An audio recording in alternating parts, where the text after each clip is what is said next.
Então, fala galera, tudo bom com vocês? Chegamos aqui em mais uma aula do nosso conteúdo. Nós vimos semana passada, já faz alguns dias, né? Porque teve feriado dia das crianças, aí teve aula e depois teve feriado dia dos professores no meio dia. Então, já faz algum tempo, teve esse final de semana que vocês ficaram tranquilos, então, que a gente viu o nosso conteúdo. A gente iniciou na aula passada, de fato, o conteúdo de invasão holandesa ao Brasil. A gente vai ver agora o período holandês. A gente viu na aula passada em si o começo dessa invasão. A gente viu ali o período da União Ibérica, que é o momento onde Portugal e Espanha viram um só reino, onde sobre o domínio do rei Filipe II.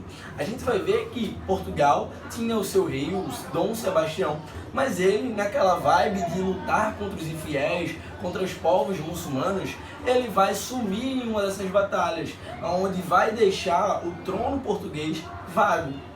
Galera, a gente vai ver que posteriormente a Dom Sebastião, a gente vai ver o seu tio-avô assumindo o Dom Manuel, mas ele não vai durar muito tempo, apenas 2 anos, por questões de idade. E a coroa portuguesa se vê agora sem um herdeiro do trono. O Filipe II da Espanha, que era o atual rei da Espanha naquele período, ele vai pedir a coroa, por quê? Porque ele também era de uma linhagem de uns reis portugueses. Ele tinha um sangue português também, por mais que fosse rei da Espanha. Filipe, ele vai invadir Portugal, pedindo, questionando a sua nobreza portuguesa também. E assim vai tomar o trono português. Galera, a partir de 1580, Portugal e Espanha vão ficar sob o domínio dos espanhóis, principalmente do Filipe II, beleza? A gente viu na aula passada também como a Espanha tinha o domínio dos chamados Países Baixos, que é onde ficava a Holanda e outros países ali. A Holanda, ela fazia parte desses Países Baixos, mas ela logo em seguida ela vai ter a sua independência. Logo em seguida desse processo de União Ibérica, onde Portugal e Espanha viram só reino. Galera, agora se liga em uma coisa. A Holanda, a independência da Holanda, ela foi tão prejudicial ao Brasil por conta de alguns motivos. Um deles, quem movia todo o processo de colonização no Brasil, quem movia todo o comércio do açúcar, da cana-de-açúcar no Brasil, era a Holanda. A Holanda, ela tinha cerca de 65% dos lucros em cima do comércio de cana-de-açúcar. Mas por quê? Porque Portugal não tinha uma estrutura para refinar a cana, e muito menos a Espanha. E os holandeses tinham. O que os holandeses não tinham era um território, e Portugal e Espanha tinham. Aí Portugal tinha esse processo de que Portugal plantava as canas no Brasil, e quem ficava nesse processo de refinamento para virar o açúcar de fato eram os holandeses, que também retiravam a cana daqui para vender no comércio da Europa. Com a independência da Holanda, da Espanha, o Filipe II ele vai impor alguns embargos econômicos, que é algumas proibições. Dentre esses, a gente vai ver o embargo econômico de proibir o Brasil de continuar esse processo com a Holanda. Isso vai enfraquecer demais o comércio de cana-de-açúcar que o Brasil ele tinha. E outro ponto, vai também enfraquecer demais a Holanda, que dependia disso, começava a se subsistir disso. A Holanda o que é que faz? A Holanda monta uma companhia que vai ficar conhecida como Companhia das Índias Ocidentais. Estava lá, estava definida, estava agora querendo resistir a esses embargos. E o que é que eles vão fazer? Em 1621, eles vão tentar invadir o território da Bahia, de Salvador. Só que, após vários confrontos com alguns colonos, eles vão ser expulsos, beleza? E após a sua expulsão, eles vão dar uma sacada de mestre. O que é que eles vão fazer? Um navio que levava todo o ouro espanhol da América do Sul, das regiões da América Espanhola, que era retirado o ouro ali dos Incas, dos Aztecas.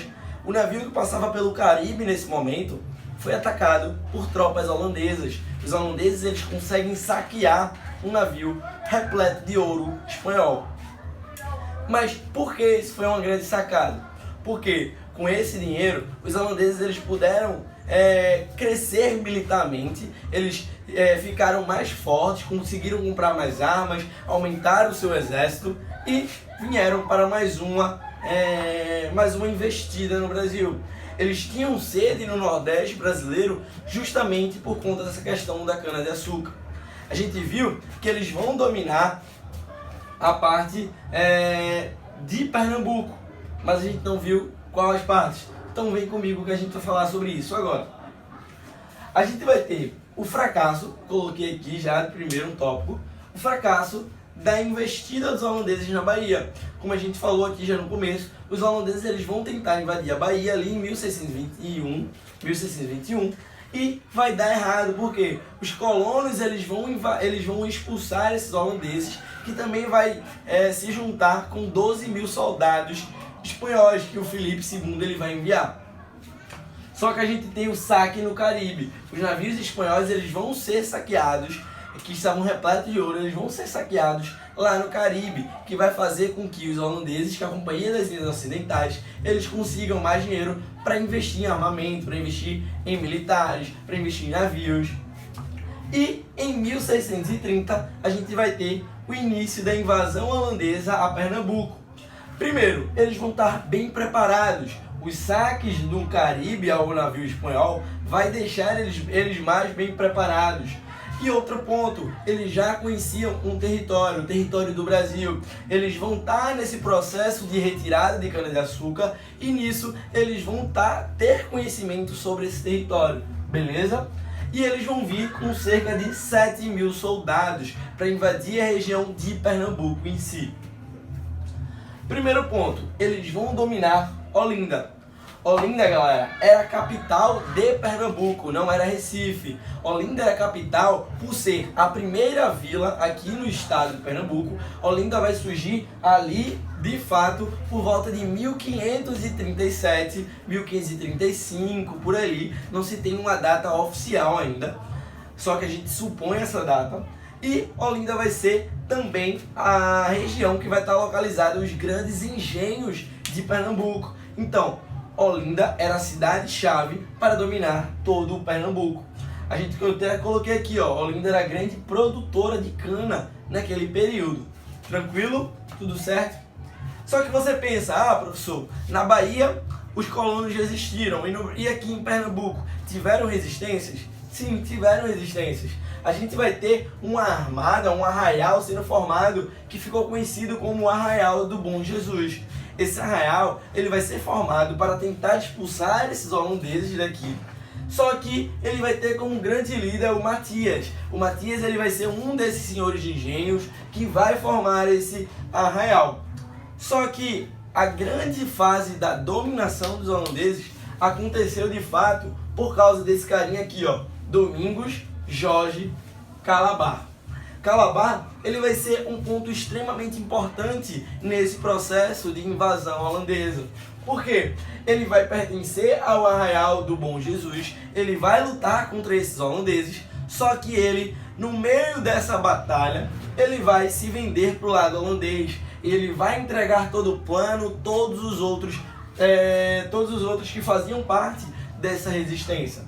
Desse modo ele vai ficar conhecido como o grande traidor. Ele vai ser morto ali na região de Alagoas, não em Pernambuco, por conta dessa sua traição, certo? Então ele vai trair essa resistência e vai dar brecha para que os holandeses, eles de fato invadam e tomem conta do território. A invasão definitiva ela vai ocorrer em 1635. A gente chama de invasão definitiva porque de fato é a data oficial que os holandeses eles tomam conta do território pernambucano. Tranquilo? E, professor, quais foram as primeiras consequências dessa invasão? O que foi que mudou com esse início de invasão holandesa a Pernambuco? Galera, eu quero que vocês lembrem que Pernambuco era uma das capitanias que deram certo. Pernambuco e São Vicente. Pernambuco não só deu certo, mas como também era grande produtora de cana-de-açúcar de Portugal e agora Portugal e Espanha, já que a gente estava vivendo uma União Ibérica, onde os dois reinos pertenciam a um único monarca. Desse modo, Pernambuco tinha as suas características que diferenciava de todas as outras capitanias, diferenciava de outros territórios. Mas lembra de uma coisa, Pernambuco foi o foco dos holandeses, uma, por causa da cana-de-açúcar, e duas, eles tinham um plano de dominar toda a região do Nordeste. Eles vão conseguir dominar outras áreas, como o próprio Ceará, como a própria Paraíba, Rio Grande do Norte. Eles vão dominar essas áreas, mas o Pernambuco vai ser o grande centro dessa dominação, beleza? Isso por conta de quê? Produção de cana-de-açúcar, tranquilo? Mas vamos lá, vamos falar dessas primeiras consequências.